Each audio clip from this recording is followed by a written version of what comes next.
Sai TV ప్రేక్షకులకు నమస్కారం. శ్రీ హరి సీతారాం దీక్షిత్ యొక్క జీవన ప్రస్థానాన్ని, ఆయన బాబా బడిలో నేర్చుకున్నటువంటి పాఠాలు, ఆ పాఠాల యొక్క సారం, అదేవిధంగా దీక్షిత్ గారు నేర్చుకున్నటువంటి పాఠాల నుంచి మనమేం నేర్చుకోవాలి, మనం వాటి నుంచి తీసుకోవాల్సినటువంటి సారం ఏంటి అనేటువంటి విషయాలపైన మనం మాట్లాడుకుంటూ ఉన్నాం. క్రితం భాగంలో మనం మన జీవితంలో మనకు తెలిసి తెలియక ఉన్నటువంటి దుర్గుణాలను బాబా కోసం ఒకదాన్ని వదులుకోవాలి అన్నటువంటి విషయాన్ని మనం మాట్లాడుకుంటున్నాం. ఇప్పుడు అదే విషయాన్ని కాకాసాహెబ్ దీక్షిత్కు బాబా ఏ విధంగా అనుభవం ఇచ్చాడు, దీక్షిత్లో ఉన్నటువంటి ఒక చెడు గుణాన్ని బాబా ఏ విధంగా దూరం చేశారు అన్నటువంటి విషయాన్ని ఇప్పుడు తెలుసుకుందాం. కాకాసాహెబ్ దీక్షిత్ స్వాభావికంగా ఆయనే చాలా సుగుణశీలి, చాలా శాంతపరుడు. కానీ కాకాసాహెబ్ దీక్షిత్లో కూడా ఒక దుర్గుణం ఉంది. అప్పుడప్పుడు విపరీతమైనటువంటి కోపం వస్తుంది. ఆ కోపంలో చాలామందిని వారిపైన కేకలు వేయడం, వారిని తిట్టడం ఇలాంటివి చేస్తూ ఉంటాడు. ఆ తర్వాత మళ్ళీ తను చేసింది పొరపాటని గుర్తించి బాధపడ్డప్పటికీ చాలా సందర్భాల్లో తనలో ఉన్నటువంటి ఈ దుర్గుణాన్ని అణుచుకోలేకపోతాడు. ఈ విషయం చాలామంది మిత్రుల వద్ద ప్రస్తావించి చాలా బాధపడుతూ ఉండేవారు. ఎలాగైనా సరే తన కోపాన్ని అదుపులో పెట్టుకోవాలి, ఎవరిని కూడా ఏమీ అనకూడదు అన్నటువంటి దాంట్లో ఉండేవారు. కానీ చాలా సందర్భాల్లో దాన్ని కంట్రోల్ చేసుకోలేక విపరీతంగా కోపం వచ్చినప్పుడు అరిచేవారు. సరే, బాబా దగ్గరికి బాబా దర్శనం అయింది. దర్శనం అయ్యాక కూడా ఇంకొంత అలాగే ఉండిపోయింది. అది కోపం వచ్చినప్పుడు ఇతరులపైన అరవడం ఇదంతా కూడా. దాంతో చాలా సందర్భాల్లో తనను తాను కంట్రోల్ చేసుకోవడానికి ప్రయత్నిస్తాడు. ఈ యొక్క కాకాసాహెబ్ దీక్షిత్కు ఉన్నటువంటి ఈ యొక్క చిన్న మచ్చను పోగొట్టడానికి బాబా ఒకసారి దీక్షిత్ గారిని తన దగ్గరికి పిలిచి చాలా మృదు స్వభావంతో ఒక మాట చెప్తారు. కాకా, నువ్వెవ్వరిని తిట్టకూడదు, ఎవరిపైనా కోపగించుకోకూడదు, నువ్వెవరినైనా దూషించినా కోపగించుకున్నా నాకు చాలా బాధ కలుగుతుంది అని చెప్తారు. అప్పుడు బాబా ముఖతా చెప్పినటువంటి ఈ మాటలు దీక్షిత్ మనసులో బలంగా నాటుకుంటాయి. అప్పటి నుంచి దీక్షిత్ గారు ఇతరులపైన కోపగించుకోవడం ఇటువంటి పూర్తిగా, అంటే తనకు తాను ఇంతకుముందు కంట్రోల్ చేసుకుందామన్నా కంట్రోల్ కానటువంటి విషయాలు బాబా నోటి నుండి వచ్చినటువంటి ఆ మాటలతోటి అవి బలంగా మనసులో నాటుకపోయి ఆ కోపం అనేటువంటి దాన్ని పూర్తిగా తొలగించుకునేటువంటి ప్రయత్నాన్ని ప్రారంభించారు.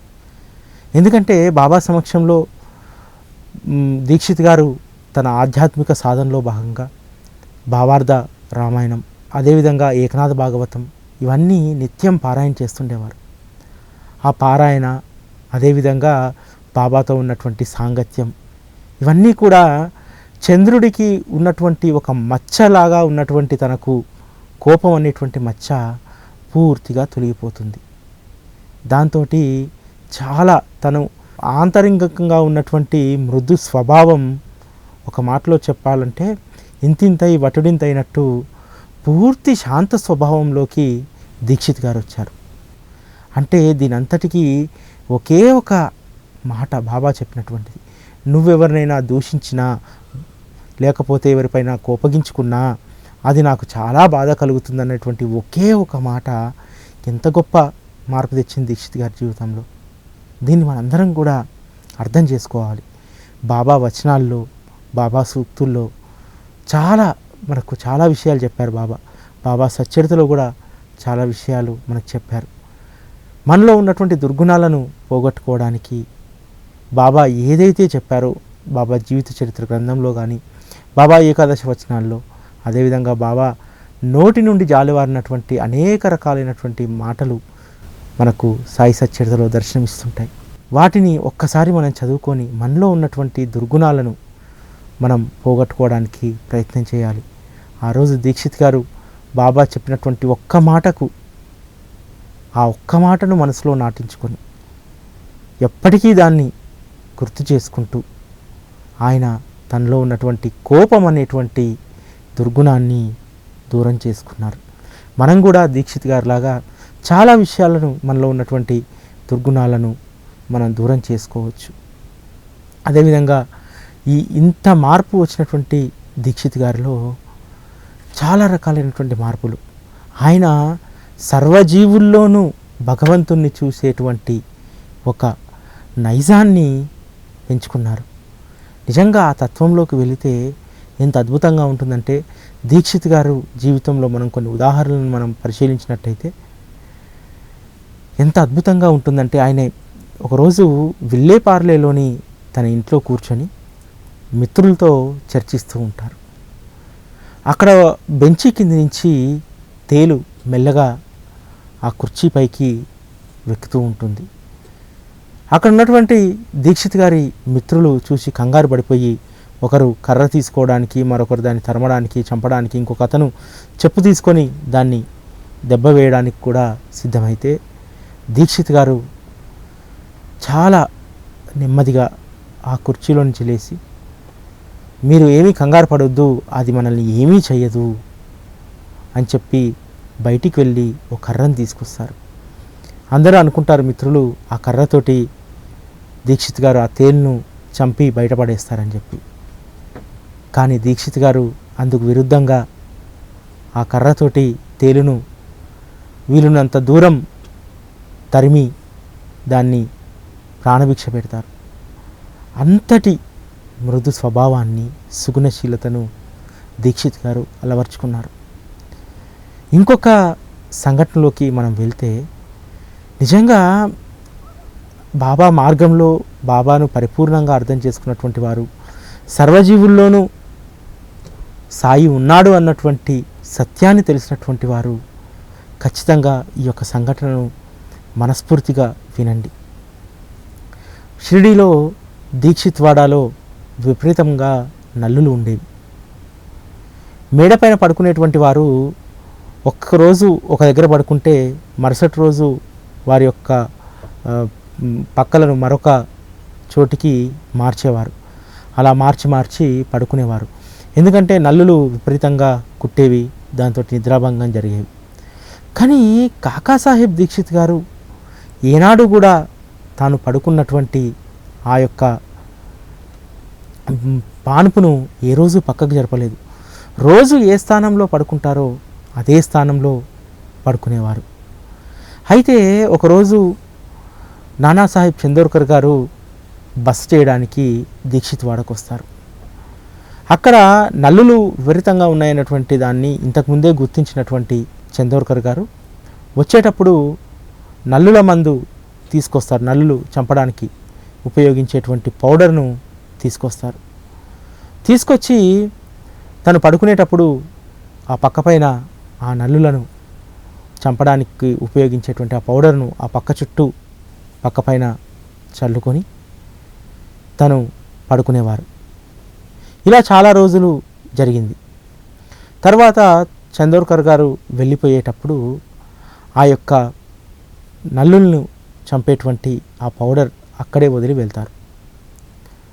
వదిలి వెళ్ళినప్పుడు అక్కడే బస చేస్తున్నటువంటి శ్రీ లక్ష్మణ్ కాకా మహాజని, ఆయన ఆ యొక్క పౌడర్ను తను పడుకునేటువంటి స్థలంలో చల్లుకోవడం. ఆ తర్వాత దీక్షిత్ గారు కూడా నల్లుల వల్ల బాధపడుతున్నారు. పాపం ఆయన పాన్పు పైన కూడా కాస్త చల్లుదామని చెప్పి చల్లడానికి ప్రయత్నిస్తే దీక్షిత్ గారు దానికి తిరస్కరిస్తారు. ఎట్టి పరిస్థితుల్లోనూ తన పాన్పు పైన ఆ పౌడర్ చల్లడానికి వీల్లేదు, పెద్దగా మనకు నష్టమేం జరగదు నల్లులున్నంత మాత్రాన అని చెప్పి చెప్తారు.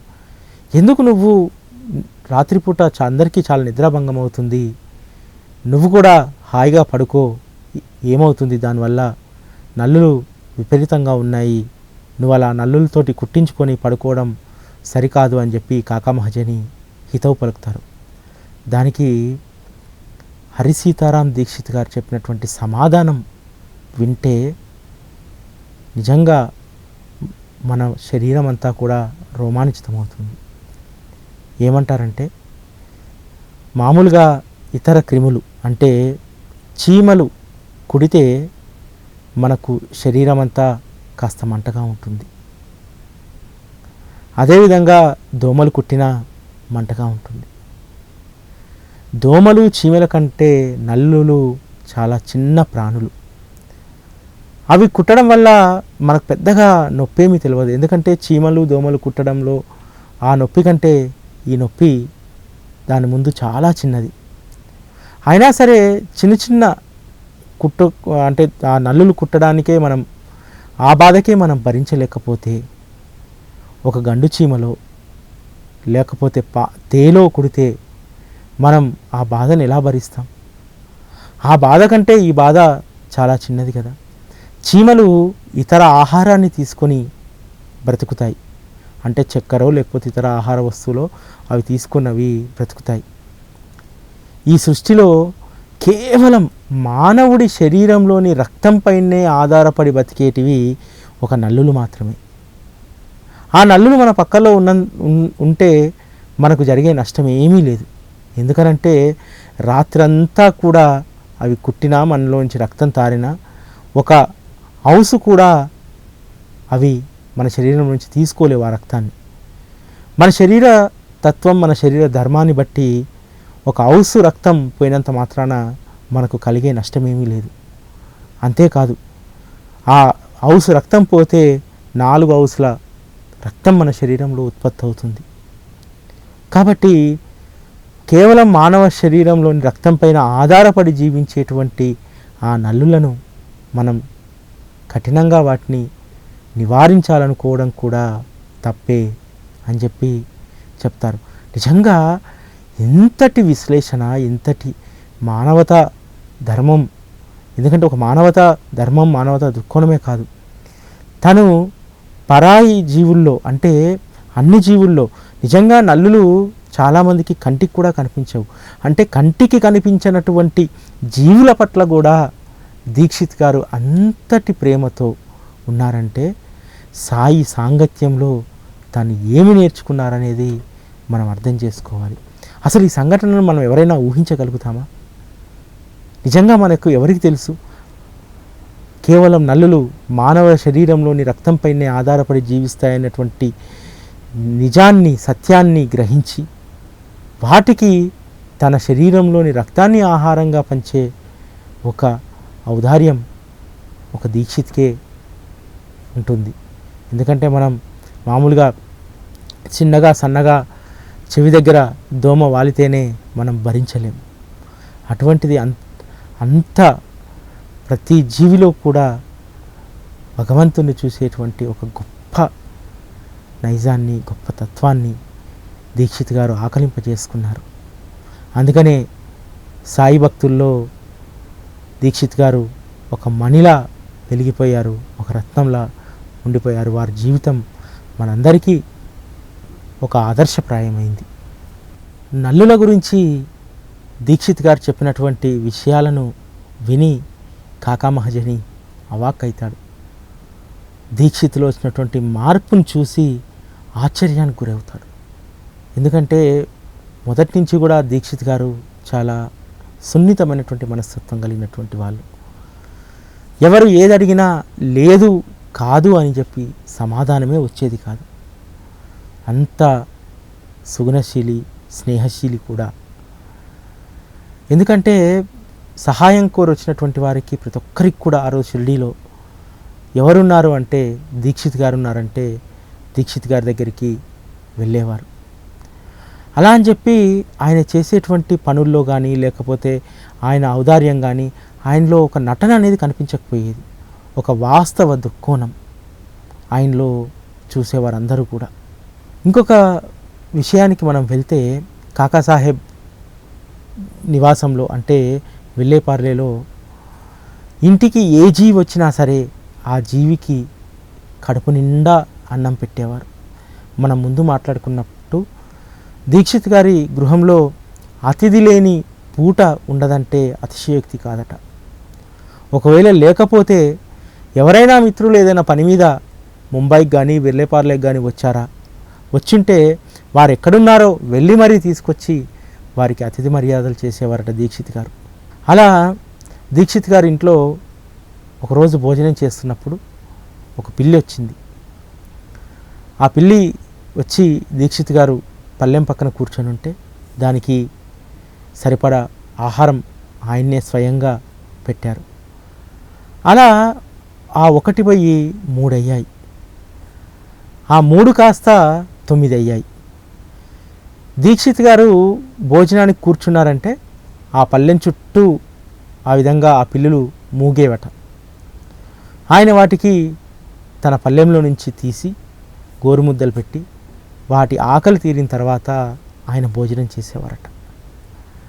అయితే ఇంట్లో ఉన్నటువంటి పని వాళ్లకు కాస్త తమ యజమాని పట్ల ప్రేమ ఉంటుంది కదా, ఆ ప్రేమతోటి దీక్షిత్ గారు భోజనానికి కూర్చునే ముందు ఇంకో పళ్ళెంలో ఆ పళ్ళెం నిండా పాలు అన్నం కలిపి కాస్త దీక్షిత్ గారు కూర్చునే పీట కంటే కొంచెం దూరంలో పెట్టి ఆ పిల్లుల దృష్టి మలచడానికి, ఎందుకంటే దీక్షిత్ గారు ప్రశాంతంగా తినాలని చెప్పి వాళ్ళ కోరిక, ఆ దృష్టి మలచడానికి దాంట్లో పాలు అన్నం పెరుగు ఇవన్నీ పోసి పిల్లులకు కావాల్సినటువంటి దాన్ని పక్కన పెట్టేవారు.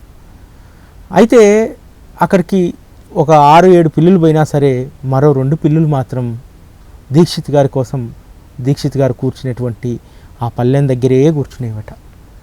వాటిని ఎన్నిసార్లు ప్రయత్నించినా వీళ్ళు, ఎందుకంటే దీక్షిత్ గారు ప్రశాంతంగా తినాలి, వాటికి సపరేట్గా ఏర్పాటు చేయడం జరిగిందని చెప్పి అయినా సరే ఆ 1-2 పిల్లులు మాత్రం దీక్షిత్ గారి పళ్ళెం దగ్గర కూర్చొని తినేవట.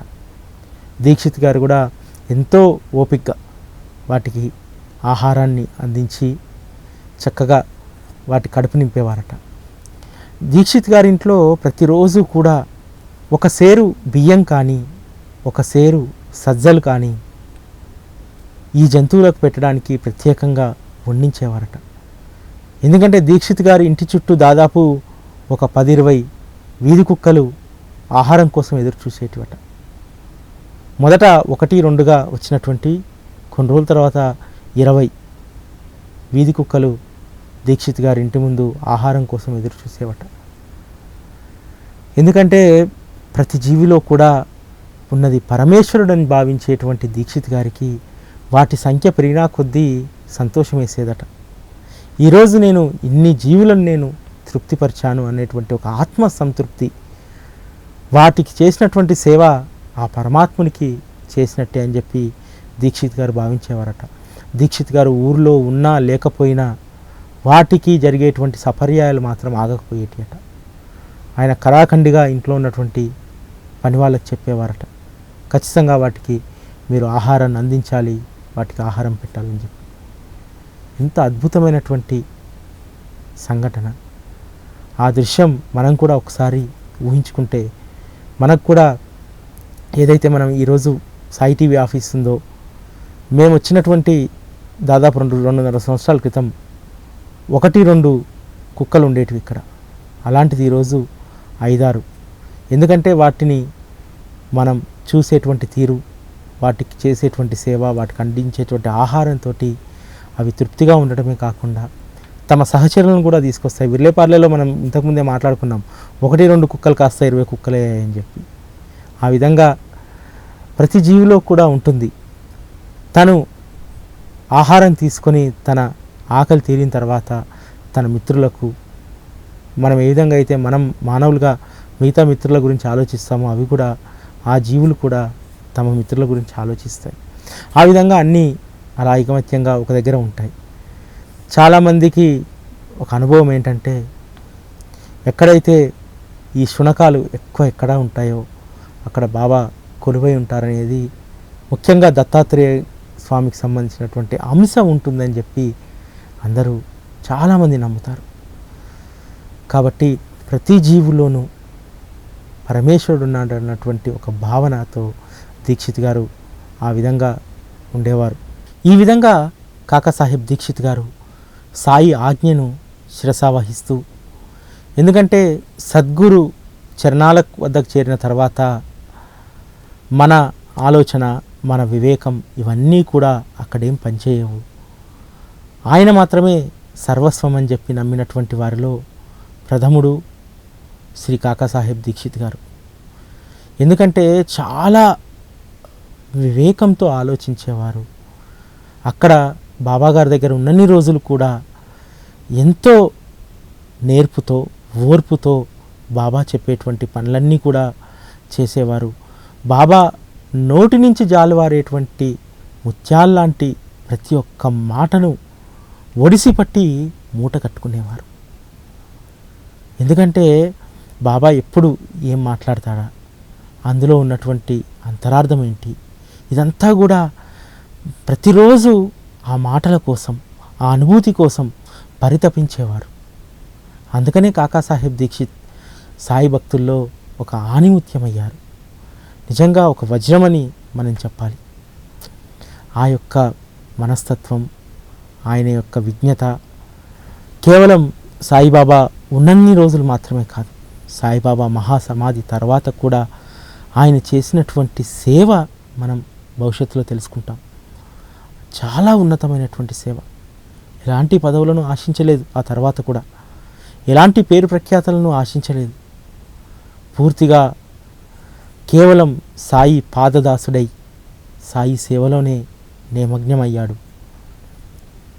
దాంతో బాబా చెప్పినట్టు ఆయన ఎప్పుడూ కూడా ఏదాన్ని కూడా విస్మరించకుండా అన్ని బాధ్యతలను నిర్వర్తిస్తూనే బాబా సేవలో చివరి వరకు ఉన్నారు. ఎందుకంటే బాబా కాకాసాహెబ్ దీక్షిత్ గారికి పెట్టినటువంటి పరీక్షలు మామూలు కావు. ఒక శిష్యుడి యొక్క సుగుణాలను బయటికి తీసుకురావడానికి గురువు రకరకాల పరీక్షలు పెడుతూ ఉంటాడు. అలా ఎప్పుడూ దీక్షిత్ గారికి పరీక్షలు ఎదురవుతూనే ఉండేటి. చాలా ఉన్నత శ్రేణిలో వాటిలో ఉత్తీర్ణులు అయ్యేవారు. ఆ ఉత్తీర్ణులు కావడంతో రోజు రోజుకు దీక్షిత్ గారి యోగ్యత స్థాయిని పెంచుతూ వెళ్ళేవారు బాబా. కాబట్టి ఆయన యొక్క యోగ్యత ఎటువంటిది, బాబా ఆజ్ఞను ఏ విధంగా పాటించేవారు అనేటువంటి విషయాలను రేపటి కార్యక్రమంలో తెలుసుకుందాం. ఓం శ్రీ సాయిరామ్.